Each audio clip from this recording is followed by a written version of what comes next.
ইন্নী রাআইতুল লাইলাতা রাজুলাইনি ফাতায়ানি, আমি স্বপ্নে দুজন লোককে দেখলাম, তারা আমার নিকটে আসলো।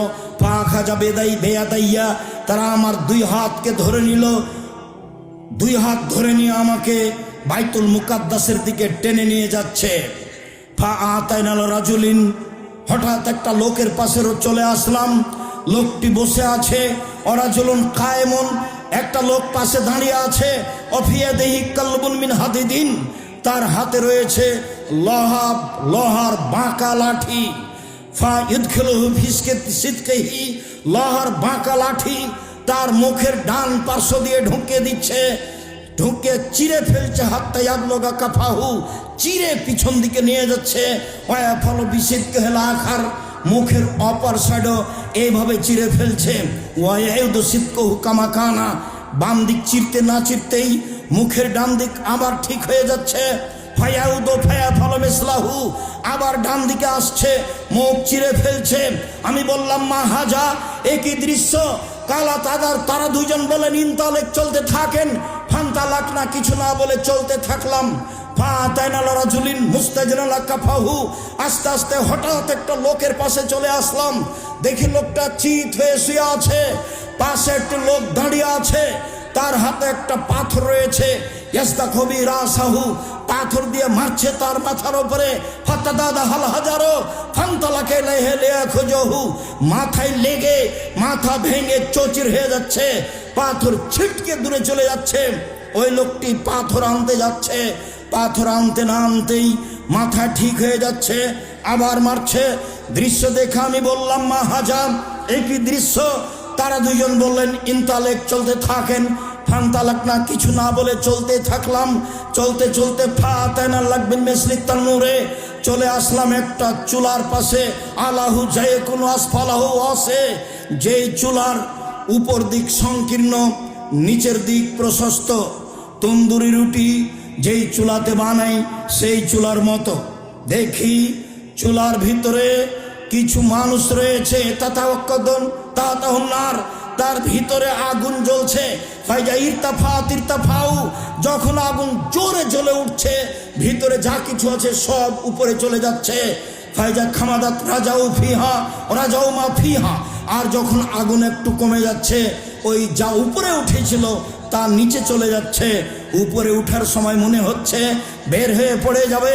ফিহারে জ্বালনে সানোরাতন, তাতে দেখি মহিলা এবং পুরুষ উলঙ্গ অবস্থায় জমা ধরে আছে। আগুন জোরে জ্বললে ধাঁধা ধাঁধা করে উপরে চলে যাচ্ছে জমা অবস্থায়। পরনে কোনো কাপড় নেই, আগুন কমে গেলে আবার নিচের দিকে চলে যাচ্ছে। আমি বললাম একই। তারা দুইজন বলে ইনতালেক, চলতে থাকেন। ফান্তালাক না, কিছু না বলে চলতে থাকলাম। চলতে চলতে চলে আসলাম আতালা নাহার মিন দামিন, একটা রক্তের নদীর পাশে। দেখি নদীতে শুধু রক্ত, অন্য কিছু নেই, নদীতে পানি নেই। নদীর পাশে একটা লোক দাঁড়িয়ে আছে, নদীর মাঝামাঝিতে একটা লোক আছে।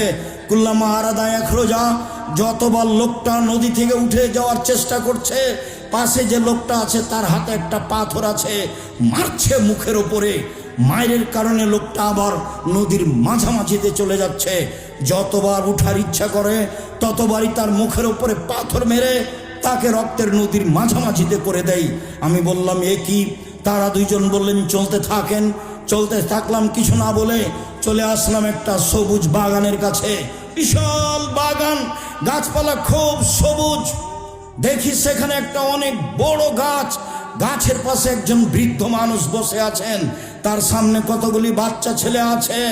একটু দূরে একজন লোক আছে, অফিয়াদেহি কাল্লবুন এই নারা, তার হাতে একটা লোহার বাঁকা লাঠি রয়েছে।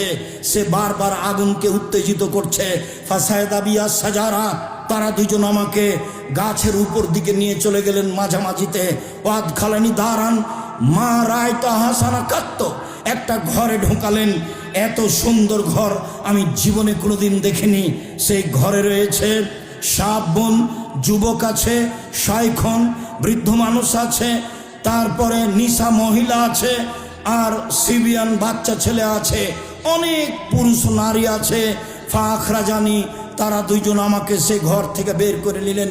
ফাসায়দাবিয়া সাজারা, আলা উপরে আমাকে নিয়ে চলে গেলেন, ওয়াদখানে দাঁড়ান, আর একটা ঘরে ঢোকালেন।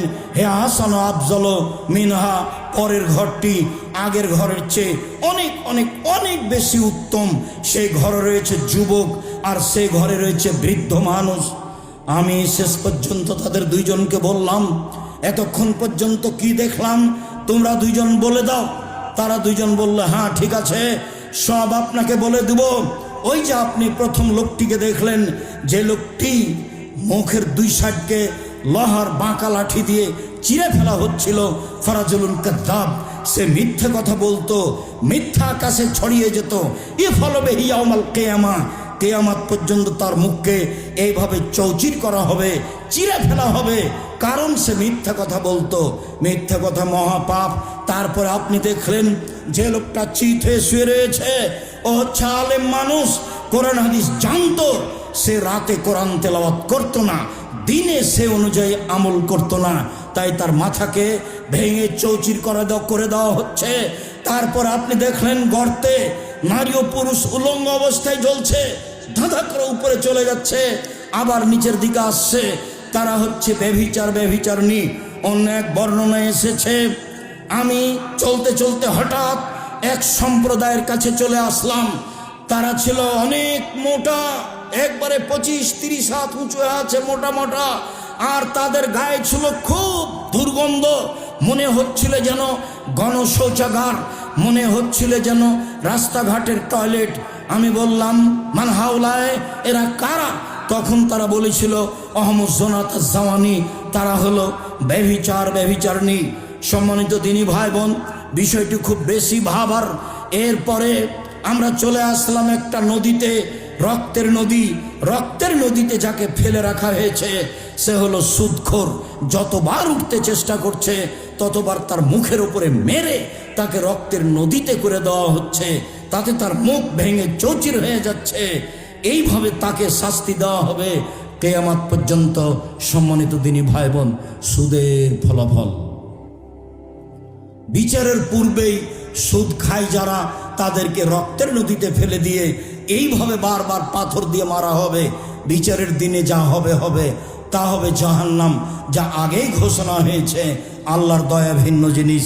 সম্মানিত দিনী ভাই বোন, তারপরে আপনি দেখলেন অনেক বড় একটা গাছের নিচে একজন বৃদ্ধ মানুষ, তিনি হচ্ছেন ইব্রাহিম আলাইহিস সালাম। তার সামনে দেখলেন কতগুলি বাচ্চা ছেলে, তারা হচ্ছে মানুষের সন্তান।